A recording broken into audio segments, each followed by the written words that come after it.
Greetings, cyberdogs and citizens of the internet. This is ReNDoG coming at you from an extremely pungent bio-research facility in this Let's Play Minecraft Feed the Beast series. In the previous episode, we were learning how to program turtles to help us create the ReNStar space platform.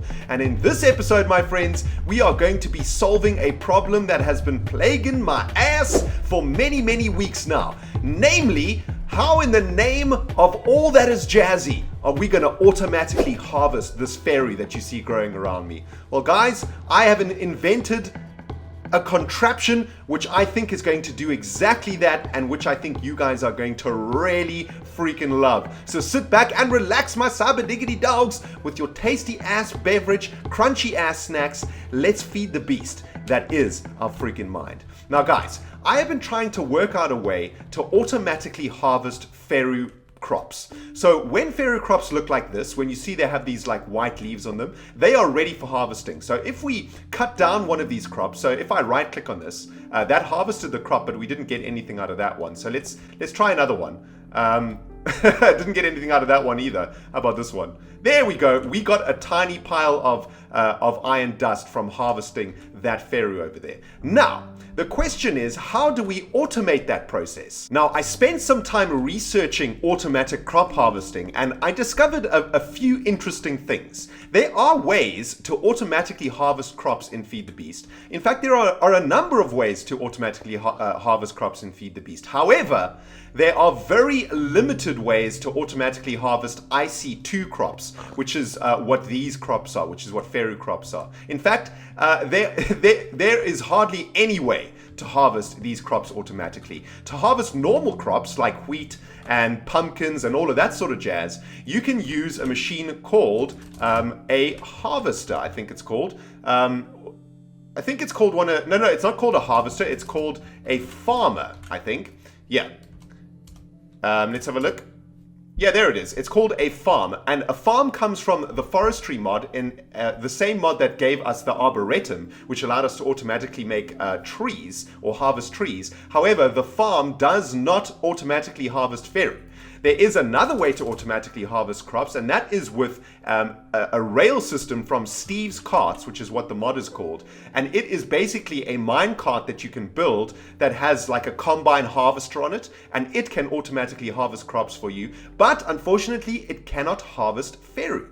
There is one more way to harvest crops automatically, and that is using golems from the Dogcraft mod of Feed the Beast. And basically you make these little golems. They're basically like little workers, right? A little bit like iron golems, but they're other sorts of golems. And you can make golems that automatically harvest crops for you, but these freaking golems do not harvest IC2 crops, so they do not harvest Ferru crops. Therefore, we need another solution to automatically harvesting Ferru crops. Now, there is a machine called a crop harvester that looks a little something like this, and as you can see, it is quite a complicated recipe. It needs a diamond saw blade, it needs electric item clearer, it needs advanced machine frames, it needs freaking electrum plates. It is an advanced machine, and this crop harvester is able to harvest Ferru. However, if you guys read the description there, it says harvests the crop stick in front of it. So with that in mind, the crop harvester is only able to harvest whatever is in front of it. So if we were to set up a crop harvester, we would only be able to set up one Ferru plant in front of that harvester, and that harvester would then would suck up or would harvest the Ferru every time it became mature. But that's obviously not going to work for us, right? Because we want to plant a huge field of Ferru, and we want to be able to harvest all of this Ferru that we are genetically splicing in the bio-research facility. You know, we're eventually going to get Ferru that's like 8 gain, 8 growth, and 8 resistance, and that Ferru is obviously going to produce a butt ton of tiny piles of iron dust for us. And if we have 10 of those, how are we going to automatically harvest them? Obviously, it's not going to be, what we could do is just make a crop harvester for every single Ferru plant, but just think about how ridiculous that sounds, right? Every single crop harvester requires 32 EU to run, it requires diamonds to make, it requires advanced machine blocks and a whole bunch of other jazz to make. So basically, we could do it that way, but that is definitely not the most efficient way to do it. And we would literally just have like lines and lines of crop harvesters basically sucking our Cyberlab's drive of power. It just is not a proper solution to this problem, and especially because to make a diamond saw blade, we need to use diamonds. We need to, in fact, pulverize diamonds into diamond dust even. So every single harvester needs 4 diamonds. So say we had a field of 20 Ferru plants, that would be 20 times 4, that would be 80 diamonds for just 20 plants. And that's discluding all of the other jazz that we need to make this crop harvester. So we need to come up with a different solution to this problem, right? Now, let's head over to the portal over here that I've set up on the wall over here. This is going to take us through to an area that I've been working on, trying to figure out a solution to this problem. And I think that I may have nailed it, Cyberdogs. And you guys are going to be really, really impressed with what I've got going on over here. There's a freaking ender bud over there, though. So I tell you what, guys, I'm going to have a quick sleep in my room. And when we get back, I'm going to walk you through what's going on over there. And let me tell you, man, you want to stick around for this one, because I am so freaking proud of what I have come up with. I'll see you on the other side of this. Kaplam! Kaplam! Alright guys, I have slept the night away, and hopefully that freaking the ender bud is still there though, unfortunately. And I don't have the necessary weapons to take him out, but hopefully he will go away. Yeah, he should go away now. The sun is coming up, he should go away. I'm not gonna bother you, bro. You don't bother me. Okay? Is that a deal? Deal? Alright, that's a deal. We're gonna have to advanced diamond drill this creeper though. Take it, bastard! Try and make him explode and kill those freaking spiders. Die, bastard! Oh my goodness, this thing is taking a lot of freaking damage. Alright, there we go. Alright, that Enderman is slowly making his way out of here. Okay, so guys, let's get back to our task at hand now. Now, the question that we are asking ourselves is, how can we optimize the automatic harvesting of Ferru using a crop harvester machine without having to build thousands of crop harvester machines to harvest like loads and loads of Ferru? Let's ask ourselves that question, right? Because we could do it that way. We could just make a whole bunch of crop harvesters, but that would require a ridiculous amount of power. We'd have to be sucking all the items out of there. It's just a nightmare, right? Why don't we try and make a machine that is way more fun? And on my research, while I was researching a solution to this problem, I discovered that in Feed the Beast, you are able to actually move blocks using a machine called a frame motor. And a frame motor looks a little something like this. Oops, what the jazz? Oh, my bad. Okay, there we go. I was pressing the wrong buttons over there, guys. But here we go. This is what a frame motor looks like. And what a frame motor is capable of doing is actually moving a frame when it receives a redstone and a bluetricity signal at the same time. So, with that in mind, let's have a look at what I've built over here. This is just a framework of the idea that I have, right? But it's all going to make sense when I explain it to you right now. So, in this little design over here, in this mock-up of the machine that I want to make, up here, this marble wall represents the crop harvester. So this machine is going to be sucking out, is going to be harvesting our Ferru crops, right? These 2 iron blocks over here, they represent the frame motors. And the scaffolding down here represents the frames. Are you guys beginning to see what, are you guys beginning to pick up what I'm putting down over here? I think you are, right? So here we have a row of dirt sitting on top of the frames, and what we're going to do is plant our Ferru on top of the dirt. Obviously we'll have a bit of an iron ore underneath the dirt, and the Ferru plants are going to grow on top of this dirt. Obviously we need to keep them hydrated and whatnot, and we need to install a crop matron also. And what we are going to do is automate these frame motors to move this entire structure in that direction. And every time the structure moves 1 block in that direction, the crop harvester is going to harvest the Ferru. Because as the machine moves in this direction 1 block, a new, fresh, mature Ferru is going to arrive in front of the crop harvester. The crop harvester is going to harvest that Ferru and send the pile of tiny pile of iron dust into a sorting system, or into an automatic auto crafting table, which will turn it into dust and send it into the metalworks factory. And we are going to be able to automate this process by using a computer from Computercraft and 2 frame motor engines. And that is basically it, guys. That is the idea that I've got going on over here. Maybe it doesn't make a lot of sense. I hope that I explained that correctly.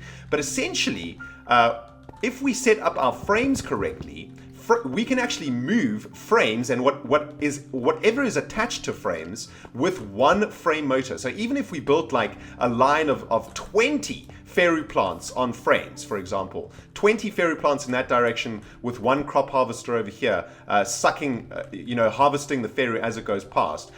These frame motors will actually move the entire structure. So the Ferru plants, the iron ore blocks, the frames, everything. The frame motors will actually move them in that direction. And thus, we will be able to automatically move mature Ferru past the crop harvester, which is going to automatically harvest that Ferru. And we will have an automatic Ferru harvesting machine. And if that is not freaking sweet, man, I don't know what is. Now, the question is whether this is going to work or not. That is the major concern. So the first thing that we need to set up today, guys, are the frame motors and the frames to make sure that we can actually move this Ferru back and forth like this past a crop harvester. Then the next step of this project is going to be setting up the crop harvester to make sure that it actually works and that it actually harvests the Ferru as the Ferru moves past the mouth of the crop harvester. So the very first thing that we need to do, guys, is actually build our frame motors and build all of that jazz that we need. So what I've got over here is all the items and stuff that we require for the crafting of the stuff. And we're just going to go through everything and craft everything together now, because it's quite a process to get this done. In fact, we need to use alloy furnaces, which I've set up over here, because we need to make bluetricity. And the reason we need to make bluetricity is because frame motors require bluetricity to work. And bluetricity is basically a form of energy in Feed the Beast that we have not yet used. And this is generated by solar panels and bluetricity engines. So there's a whole bunch of ways to create bluetricity. In exactly the same way as we can create normal electricity from geothermal generators and so forth, we can create bluetricity in similar ways. And we are going to be creating bluetricity for our frame motors using solar panels. And as we can see, the recipe for a solar panel requires blue doped wafers and blue alloy ingots. And to create blue doped wafers, we need to make silicone wafers, and to create silicone wafers, we need to cut in half silicon buells. And if you guys remember, we actually did this process at some point earlier in the series. So we've been through all of this before. However, what I want to start making is a lot of blue alloy ingots, because blue alloy ingots are basically the foundation of the bluetricity part of Feed the Beast. So the way to make a blue alloy ingot is to smelt down silver ingot and nickelite in an alloy furnace. So that's basically exactly what I'm going to be doing right now. I'm going to be using these 3 alloyed furnaces over here. I'm gonna stick in some silver ingots and some nickelite in here, and this is going to generate for us that blue alloyed ingots. So I'm just going to do the same over here. Just going to fill these furnaces with all of the materials that they need. No, we don't want a tin ingot. No, we don't want tin. We don't want tin in there. We only want silver in there. So for every stack of silver ingots, we need 4 stacks of nickelite, right? That's going to create 1 stack of blue alloyed ingots for us. So let's just make 3 stacks of blue alloy ingots. So we're going to need a few more stacks of nickelite to get this done, though. So yeah, guys, as I said, man, this is quite a complicated process to get this whole thing set up, because we have quite a lot of materials to sort of create before we can actually get going on our idea. So there we go. We're gonna make 3 stacks of blue alloy ingots. So that's going to be more than enough, I think, for the purposes of this project. Now, the next thing that we need to do is create the frames. And to create frames that are going to be moved by the frame motors, let's have a look at the recipe for this. All we need is brass and sticks. And we've got an infinite supply of sticks from our stick factory, but we don't have an infinite supply of brass. And to create brass, we need to smelt down, I believe it's copper and tin in an alloyed furnace. So let's hit this alloyed furnace over here with some copper and tin. I think we could probably split this between the two, I think. So yeah, there we go. and get some more copper and tin in here. Okay, so this is going to create brass for us, which we'll be able to use to create our frames, which our frame motors are going to move. Now, the next step in this process is to make those silicon bules that I was talking about, and the reason we need those bules is because we need them for the solar panel. We had a look at the recipe just now. So we need to make these silicon wafers out of silicon bules. So to make silicon bules, we just need to stick coal and sand into an alloy furnace. And here we go. I've got some coal and I've got some sand. Let's stick that into the alloy furnace. And that is going to make for us those silicon bules, I believe. Yeah, there we go. And we'll be able to cut those in half with our diamond handsaw to get that done. Okay, so our alloyed furnaces are cooking away with all of the jazz that they need to make for us. The next step in creating this machine just outside of the Metalworks factory there is to create the motor, the frame motors themselves. And to create the frame motors, we need iron, we need brass, we need blue alloy ingots, which we are currently making, and we need these things called blue electric motors. And blue electric motors are pretty complicated to make. As you can see, they need iron, they need blue alloy ingots, but they need copper coils. And copper coils are quite complicated to make. They need iron bars, they need fine copper wire, and they need iron ingots. And it's the fine copper wire that is the problem, because fine copper wire requires copper and diamond draw plates. And to make diamond draw plates, we need iron panel strips and we need a diamond panel. So that means we need to saw apart a block of iron and a block of diamond in order to make those panels. So let's get going on making the frame motor, guys. I'm going to let those alloy furnaces cook away in the furnace room over there. And when we get back from this task, I think those will probably be ready. So the first thing that we need to do is make a block of diamonds. So I'm going to stick 9 diamonds in our compressor, and that's going to compress down these 9 diamonds into a block of diamond. Okay, there we go. So what we need to do is get our diamond handsaw ready to cut some jazz in half. The first thing we're going to cut in half is our block of diamond. There we go. So we're going to cut this block of diamond into 2 diamond slabs. Then we're going to cut down one of these diamond slabs into 2 diamond panels. I think we need diamond panels, right? Let's just go have a look at that again. No, that's wrong. The fine copper, let's have a look. We need a diamond panel. Yes. Okay. So we're gonna cut down one of these diamond slabs into 2 diamond panels. Okay, sweet. So we've got the diamond panels. Now what we need is those iron strips. So iron slabs are going to become iron panels, and then iron panels are going to become iron covers, and then iron covers. Oh no, did I mess that up? I think I messed that up. Let's have a look at the recipe. Iron panels are going to come from cutting in half an iron panel in that way, in that direction. Okay, my bad. So we're going to stick an iron panel like that. There we go. We're going to get our iron strips that way. Okay, so I think we're probably going to have to do more of these though. So let's just get more of those. I think we're going to need quite a few iron strips for this. I think we can turn this iron... Yeah, we can turn those covers back into a panel, and then we can turn those panels into iron strips. Okay, there we go. So now we have all of this jazz that we need to make this frame, to make this blue electric motor over here, right? So to make this fine copper wire, we need to make this diamond draw plate. So we need to surround the diamond panel with iron panel strips. So let's get into our project table and let's get that done. There we go. We're going to make 2 of these because we're going to make 2 frame motors. And then let's have a look. What else do we need? Oh, we're actually going to need to make more than that. Okay, I'll tell you what. Let's just make this copper wire first, right? So that's going to be like that with some copper. There we go. And we can make 2 of those, 4 of those. Oh, okay. Right. Okay, so it doesn't actually use up the diamond draw plate. The diamond draw plate has like a durability, I guess. Okay, that's awesome. I did not know that. Okay, so now... Okay, so now to make this copper coil, we need to do this over here, right? So we need to make some iron bars firstly. So I've got all the iron bars over there. Got all the iron bars ready. Let's just get this recipe into the thing, and we can put the iron bars like so. And that's got to be iron in the middle there, I think. And the iron, oops, the iron bars around it like that. There we go. Okay, awesome. And we're going to make 2 of those. Or not.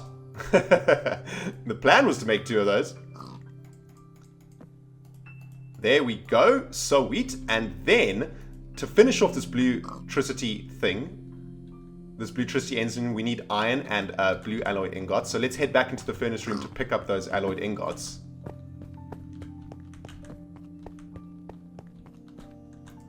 Yeah, we got a butt ton of these blue alloyed ingots now, which is awesome. And now we can finish off this this blue-tricity engine. Let's have a look. Blue electric motor, that's what it is. Alright, so the copper coils go like this. Iron goes like so. The blue alloy ingot goes in the center there, and we get ourselves a blue electric motor, which is freaking sweet. And we need another one of those so that we can make a frame motor. And then once that is done, we can then make our frames, head on outside to put our contraption to the test. And that's going to be awesome. So I tell you what, guys, I'm going to make the second frame motor, and I'll bring you guys back on the other side of this. Kaplam! Alright, Cyber Diggity Dogs just brought you back, and I have just finished making those 2 frame motors. So let's move on to the next step of this process, and that is to make the solar panels to power the frame motors. So I've just picked up those silicon bules from the alloy furnaces, and let's cut these down into silicon wafers. Might as well just go cray-cray and make a whole bunch of them. And then the next step of this is to combine. Let's have a look.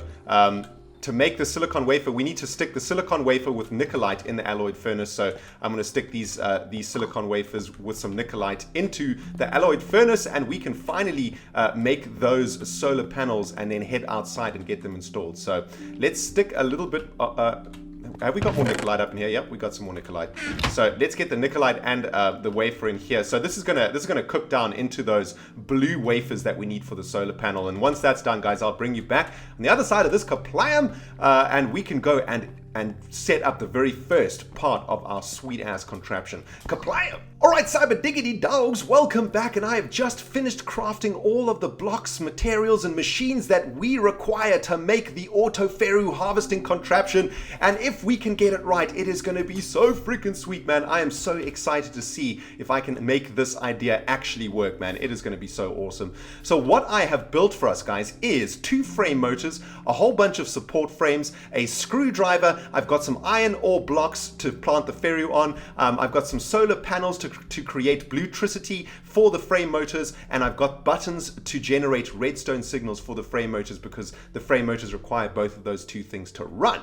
So what we're going to do now, guys, is get all of this jazz installed, and I'm going to explain to you exactly how this works. I've done a little bit of research into the use of frame motors and frames, so I think I've got my head around it. So let me try and explain it to you guys as best as I can. So if we have a look at the frame motor itself, what we can see is a side that kind of looks like a conveyor belt, and then on the other side we've got like a cog, and we've got a red and a blue array of buttons. Now what these things represent is the following. The conveyor belt is going to move frames in whatever direction the conveyor belt is facing when the frame motor receives blue-tricity and a redstone signal, and those are going to be indicated by the blue and red lights over here. So when those light up, the frame motor is going to be working. So if we want to send support frames in this direction, we need to get this conveyor belt facing in this direction, right? So we're going to use a screwdriver to move around the frame motor itself. The frame motor is from a different mod that uses the wrench to move the machines around. In this mod, the frame motor needs a screwdriver to do that. And to make a screwdriver, all you need is a stick and a bit of iron. So it's a really, really basic machine to make. But let's try and get the frame motor facing in this direction. I basically just want to remake the miniature scale model over here. So that's, now we've got the conveyor belt on the right side, but okay, there we go. So this frame motor is going to send everything in this direction. So we want this motor to do the opposite, right? So let's try get the conveyor belt on this side. There we go. Okay, so this motor is going to send everything in this direction. Now, the way that frames work, so this is a support frame over here, right? Let's just install the support frame in front of the motor over here. So let me explain what's going to happen, right? So when we turn on this frame motor, it is going to send the support frame that it is touching in this direction, and the support frame is going to drag along anything that it is touching, because the support frame is actually sticky. So if the support frame is touching a block of stone underneath it, like it's doing right now, it's going to attempt to move that block of stone as well as move itself. So in this case, it's not going to be able to move because this block of stone can't move, right? So if the frame motor when the frame motor tries to move whatever it's touching, then it needs to have enough space for that to happen, right? So if there's something in the way of the frames, for example, then the frame motor isn't going to be able to move everything. So what we're going to need to do is make like a canal where the frames can actually move freely through. So let's just like empty out this space over here. So now these frames aren't touching anything, right? There we go. So let's put a few more frames onto this framework over here. So basically what we're building is like a framework, right? And anything that is on top of this framework or that is a part of this framework is going to get moved by the frame motors. So for example, if we wanted to put, say, some iron ore on top of these frames, let's do so like that. When we turn on these frame motors, the framework or the support frames and the blocks of iron ore are going to move together. So let's test that theory out, right? Let's install our Bluetricity solar panels right now. I'm just going to install them all around the motors. I think we're going to need a space next to the motor though for the buttons. So let's just get these installed like this, right? There we go.